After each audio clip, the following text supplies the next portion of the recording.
Well, here's what I would say about Dr. Fauci. He's been around a long time. He's one of the smartest people I know. Has he been right all the time? No. We don't have a Dr. Fauci problem. We need to be focusing on doing things that get us to where we need to go. So I have all the respect in the world for Dr. Fauci.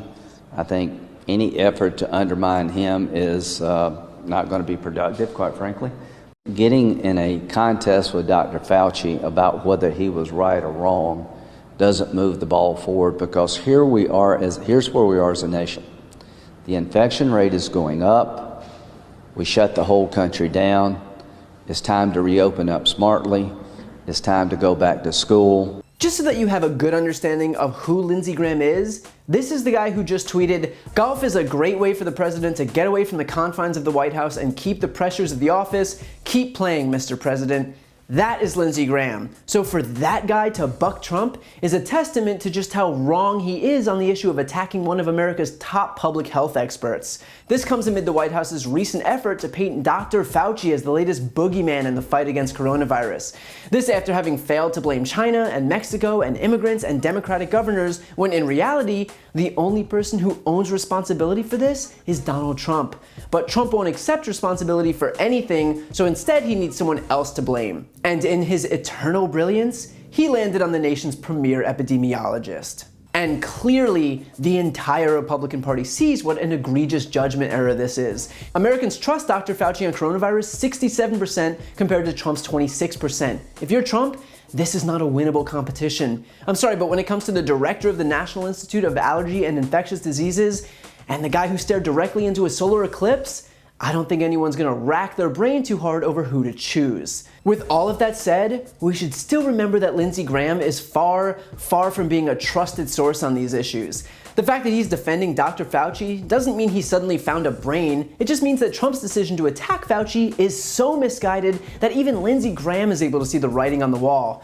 But when it comes to Graham, even in this very statement, he still managed to undercut his own fleeting sense of reason.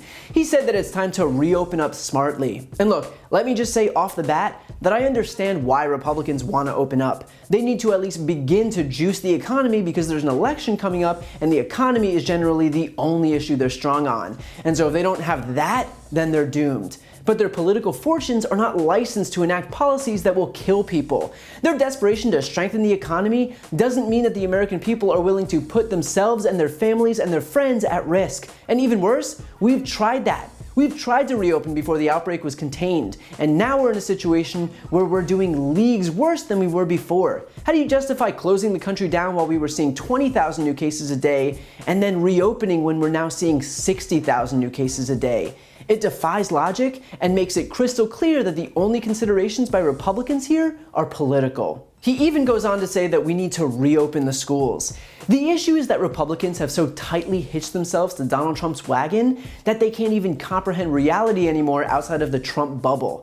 What parent in the United States wants to send their children to school in the middle of a global pandemic?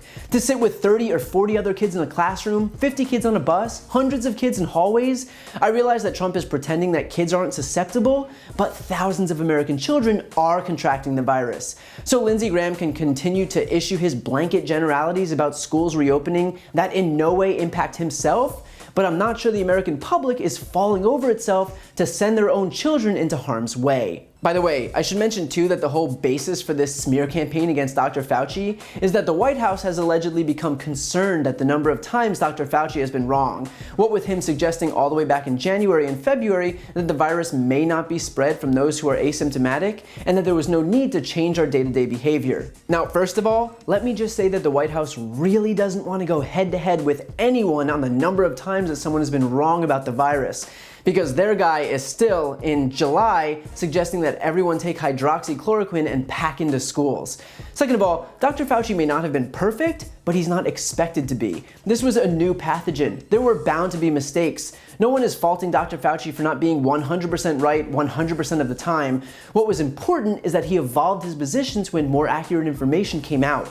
And that is the principal difference between him and Trump. Unlike Dr. Fauci, Trump has never changed his positions. And because he's more concerned with his ego than our lives, he never will.